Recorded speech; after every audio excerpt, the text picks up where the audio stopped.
Hey, I'm Guy. I'm John. It's our YouTube channel. We're glad you're here. Subscribe to this channel. Give this video a like if you like it. Subscribe to the podcast below in the description. Also, Guy. All right, John, let's revisit one of the greatest plays in the history of NFL postseason. Too strong to say that?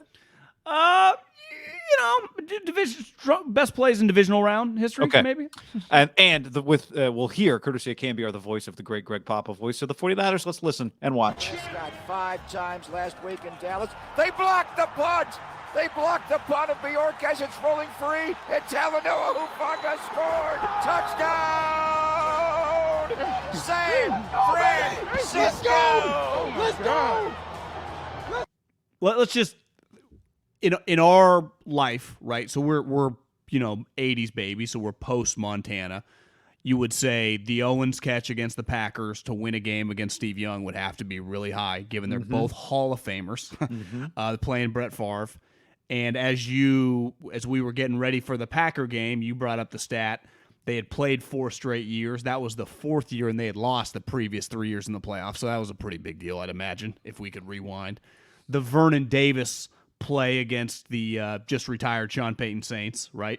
And you could argue the Vernon Davis catch, and if you rewind that Alex touchdown, those 2 moments feel like pretty legendary plays. Yeah, I would put the Alex touchdown absolutely as the first, actually kind of the first one that comes to mind ahead of the Vernon one. But it's just hard to not forget that Joe Staley pulling and running like he's Randy cannot Moss. be forgotten. You would say there's not really a moment in Kyle's previous 3 wins, right? The Minnesota game, no. The Packers' big win, no. And the Dallas Cowboy game, not really, right? Yeah. Fair. Not like a moment entrenched in your brain. I mean, I think of one moment in the Cowboy game, but it's what's that? The spike. Oh yeah. But yeah, that's not this. Yeah, I follow. Keep going.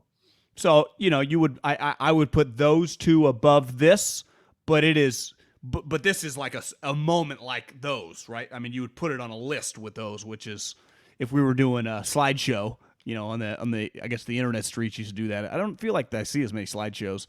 But I would put this 3 behind those 2, and those 2 are legendary, and this is legendary. Part of it, right, is this story's not written yet.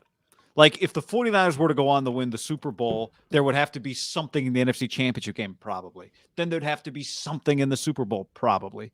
But if they do it, then it elevates this play even to another level if it leads to a Super Bowl. None of the plays for Harbaugh led to Super Bowl championships. They led to an appearance or whatever. But I think that would also take this play to another level. But I think part of, for me, what makes this thing so remarkable is the big picture of it all, that this team was on its way to drafting 12th and now is one of the final 4 teams left in the playoffs. And that in that specific game on the road in the snow in 0 degrees against Aaron Rodgers when they couldn't move the ball, you're thinking down 10-3, how are they going to win this game? How are they going to score twice before this game ends? Because at that point in time, it's the 4th quarter. They're going to have to get the ball. They're going to have to score. Then they're going to have to stop Aaron's probably last-second attempt, and then maybe they go to overtime. And you're thinking, I know what I would have been thinking if you said, right, if you paused the game right there and said, what do you need? I would have said kickoff return for a touchdown. I wouldn't have even been insane enough to think, well, I mean, a blocked punt and touchdown. This thing is a bolt of lightning. Once in a million. Thinking about, like, when you thought about the late 90s teams, you thought, Steve Young, Steve Mariucci, Jerry Rice, and Terrell Owens. The Harbaugh teams were very, very star-studded. Not that this isn't a star-studded team, because it is. I mean, they have countless max players at different positions. But when you really define the season, right, think of how the season turned. In the Houston game, a game they had to win, Trey Lance started. The following week against the Rams, obviously Debo made incredible plays, but so did Juwan Jennings. Ambry Thomas had the game-winning pick. Emmanuel Mosley had a huge interception. Right? Think about some of the moments. I'm not saying that. Remember, I think the New England Patriots' first Tom Brady Super Bowl, they're really remembered for coming out as a team, not coming out as individual. The whole team came together. Larry Izzo? I do think there are elements of that with this team.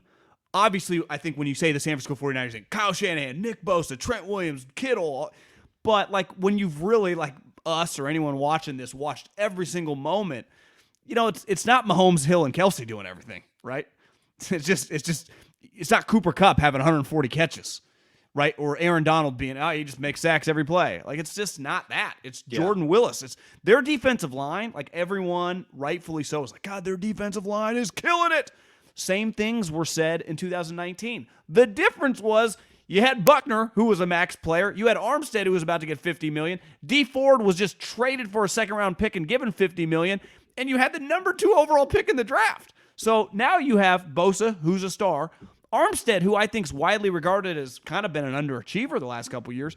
And then a bunch of guys that I would imagine most Niner fans, if I took the jerseys and helmets off, could not point people out of the lineup, right? Of the next crew of guys. Yeah. And Willis represents one of those guys. And this play, the irony of this play, right, is how bad, obviously their special teams is terrible too, but the Niners special teams has been the crutch of the squad. Yeah. I like to think about some of these, we have these debates about what's the greatest whatever ever.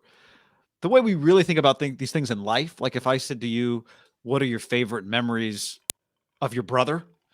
You wouldn't have, maybe you would have one, but then you would think of a second one, then you would think of a third one, then you would think of a fourth one. I think that's why I love Sando's tiers list, because he does rank, but it's really about, what tier is it on? And, outside of like the plays that won you a championship, this is on the top tier, given all.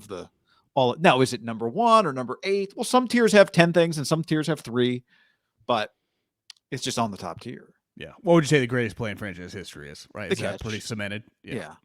It's cemented in NFL history. Yeah, I would agree.